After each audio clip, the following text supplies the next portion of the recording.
क्योंकि वहाँ पर काफी सारे एक जैसे ही बैग थे, बिल्कुल वैसा ही बैग जो कि फ्रांसिस को ट्रेन से मिला था। उन सभी बैगों पर नेम टैग भी लगे हुए थे। तभी फ्रांसिस को उसके नेम टैग वाला बैग भी मिल जाता है। अब वो समझ जाती है कि उसका वहाँ होना एक इत्तेफाक नहीं बल्कि एक सोची समझी साजिश है। ग्रेटा इसी बैग के जरिए लोगों को अपने जाल में फंसाती है। ये जानने के बाद फ्रांसिस काफी घबरा गई थी, लेकिन बड़ी चालाकी से तबीयत का बहाना बनाकर वहाँ से निकल जाती है और फिर रूम पहुंचकर ये सारा कुछ एरिका को बताती है, जिस पर एरिका कहती है मैंने तुम्हें पहले ही उससे सतर्क रहने को कहा था, फिलहाल अब तुम उसे इग्नोर करो। और फिर फ्रांसिस अब उसे इग्नोर करने लगती है। वो उसके मैसेजेस, कॉल्स सबको इग्नोर कर रही थी। और फिर शाम को जब वो अपने जॉब पर थी तभी उसका बॉस उसके पास आता है और कहता है कि बाहर कोई औरत तुमसे मिलना चाहती है। फ्रांसिस जब ग्रेटा को देखती है तो वो कहती है कि इन्हें यहाँ से भेज दो, मैं इनसे नहीं मिलना चाहती। लेकिन बॉस के कहने पर फ्रांसिस को अब ग्रेटा से मिलना पड़ता है। ग्रेटा कहती है कि मुझे तुम्हारी फिक्र हो रही थी, इसलिए मैं तुमसे मिलने यहाँ पर आ गई। पर फ्रांसिस कहते हैं कि मेरा पीछा करना आप बंद कर दो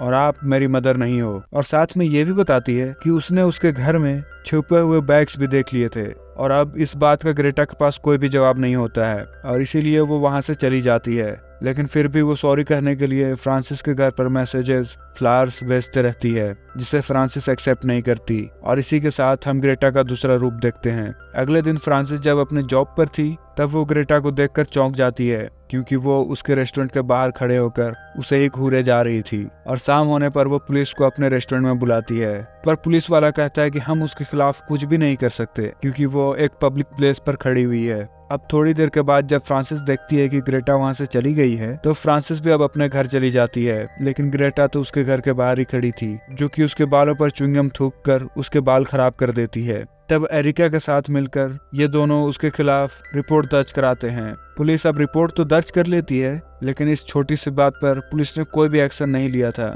जिसके बाद अगले दिन फ्रांसिस ग्रेटा के घर से एक मेल उठा लेती है ताकि उसे ग्रेटा के बारे में जानने में कुछ मदद मिल सके। और वो उस मेल के जरिए एक लेडी से मिलती है जो बताती है कि ग्रेटा एक हॉस्पिटल में काम किया करती थी, लेकिन वहाँ पर उसे चोरी के इल्जाम में निकाल दिया गया था। और साथ ही ये भी बताती है कि ग्रेटा की एक ही बेटी थी जो ग्रेटा के रवैये से तंग आकर सुसाइड कर लिया था। और यहाँ पर फ्रांसिस को पता चलता है कि ग्रेटा ने हर बात उसे झूठ बोली थी। शाम को फ्रांसिस को उसके डैड की कॉल आती है, जिनको ग्रेटा के बारे में अब पता चल गया था। वो कहते हैं कि ग्रेटा एक पागल औरत है, तुम उससे बचकर ही रहो। क्योंकि फ्रांसिस उस वक्त काम पर थी और वो डैड को बाय बोलकर काम पर जाती है। जैसे ही वो अपना पहला ऑर्डर लेती है वो देखती है कि वो तो ग्रेटा है जो उसकी अटेंशन लेने के लिए अब उसके रेस्टोरेंट में भी आ गई है। फ्रांसिस को अब ना चाहते हुए भी उसका ऑर्डर लेना पड़ रहा था। ग्रेटा कहते हैं कि तुम्हें एक माँ की जरूरत है, मैं तो बस तुम्हारे लिए एक सहारा बनना चाहती हूँ। लेकिन फ्रांसिस उसे अब भी इग्नोर करती है, जिस पर ग्रेटा को बहुत गुस्सा आ जाता है और वो गुस्से में टेबल को फेंकते हुए कहती है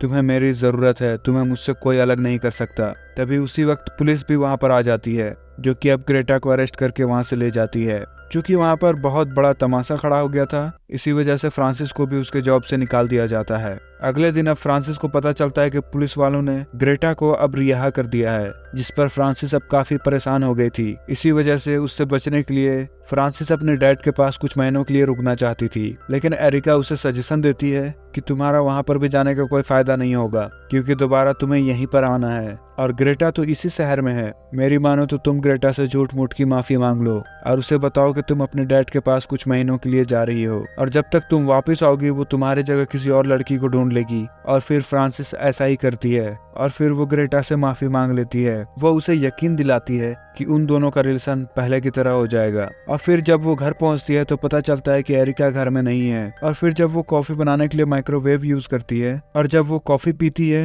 तो उसे चक्कर आने लगते हैं। वो अपने सामने ग्रेटा को देखती है, यानी कि ग्रेटा ने ही उसके कॉफी में कुछ नशीली दवा मिलाई थी और उसे उसी के घर से किडनैप करके ले जाती है और अपने घर में एक सीक्रेट रूम में उसे एक वुडन बॉक्स में बंद कर देती है और उसका मोबाइल भी ले लेती है। फ्रांसिस अब उस कमरे से निकलने की बहुत ज्यादा कोशिश करती है, लेकिन निकल नहीं पाती। अब ग्रेटा ने जो मोबाइल लिया था उससे वो फ्रांसिस के डैड को फोटोज भेजती है, जिससे उनको लगता है कि उनकी बेटी अपने दोस्त के साथ है। और दूसरी तरफ वो उसके दोस्त को भी फोटोज भेजकर गुमराह कर रही थी। लेकिन फ्रांसिस के डैड अपने बेटी से मिलने उसके दोस्त के पास जाते हैं और तब उन्हें पता चलता है कि फ्रांसिस तो उन दोनों के साथ नहीं है। दूसरी तरफ ग्रेटा ने फ्रांसिस को अपने घर में बंद एक छोटी सी बच्ची की तरह रखा हुआ था और बच्चों की तरह उसे पियानो और कुकिंग की ट्रेनिंग दे रही थी। और तब मौका देखकर फ्रांसिस ग्रेटा पर वार करती है, जिससे ग्रेटा की अब एक उंगली कट गई थी और फिर दोबारा से उसे सर पर वार करके उसे बेहोश कर देती है। फ्रांसिस अब उस घर से भागने की कोशिश कर रही थी, लेकिन ग्रेटा ने सारे दरवाजे लॉक किए हुए थे और वहां से निकलने के चक्कर में फ्रांसिस अब उस घर के बेसमेंट तक पहुंच जाती है, लेकिन वहां के भी दरवाजे पर लॉक था। फ्रांसिस इसी कोशिश में थी, तभी उसके सामने एक डेड बॉडी नजर आती है जिसे ग्रेटा ने ही मार के यहाँ रखा हुआ था और तभी ग्रेटा उसे भी पीछे से पकड़कर बेहोश कर देती है और फिर अपने हाथ पर पेन किलर लगाकर ग्लव की मदद से उसे छिपा देती है। फ्रांसिस को भी उसने अब बेड के साथ बांध दिया था। दूसरी तरफ क्रिस नाम का एक डिटेक्टिव फ्रांसिस को ढूंढते हुए उस घर तक पहुंचता है, तभी ग्रेटा भी वहां पर आ जाती है। डिटेक्टिव के पूछने पर ग्रेटा कहती है, फ्रांसिस को तो मैं जानती हूँ, लेकिन कई दिनों से उसे देखा नहीं। ग्रेटा अब डिटेक्टिव को अपने घर में ले आती है और फिर कॉफी बनाने के लिए किचन पर जाती है। तभी मौका देखकर डिटेक्टिव अब उस घर की तलाशी लेने लगता है और जैसे ही उसे एहसास होता है कि फ्रांसिस इस कमरे में ही है, तभी ग्रेटा उसे भी इंजेक्शन लगाकर बेहोश कर देती है और फिर उसके ही गन से शूट करके उसे मार देती है और फिर डिटेक्टिव के भी लाश को वहीं बेसमेंट में फेंक देती है। उसके बाद ग्रेटा अपने नए शिकार के लिए वही बैग उसी ट्रेन पर रख कर आती है जिसे अब किसी दूसरे नई लड़की ने उठा लिया था और वो नई लड़की भी उसके जाल में फंसते हुए उसके घर तक पहुंच गई थी। ग्रेटा उसे कॉफी देती है, लेकिन कॉफी पीने के बाद तो ग्रेटा खुद ही बेहोश होने लगती है और तभी वो नई लड़की अपनी विग उतारती है और तभी हमें पता चलता है कि ये लड़की फ्रांसिस की दोस्त एरिका है, जिसने चालाकी से कॉफी का कप अब चेंज कर लिया था और फिर वो अपनी फ्रेंड को वहां से आजाद करा लेती है और ग्रेटा को वही वुडन बॉक्स में दफन कर देती है और यहाँ पर मूवी की कहानी खत्म होती है। तो गाइस, आपको ये मूवी कैसी लगी आप जरूर बताएं। वीडियो पसंद आया तो लाइक कर दें और चैनल को सब्सक्राइब कर लें। मैं ऐसी वीडियोस आपके लिए लाता रहता हूँ। तो मिलते हैं आपसे नेक्स्ट वीडियो में।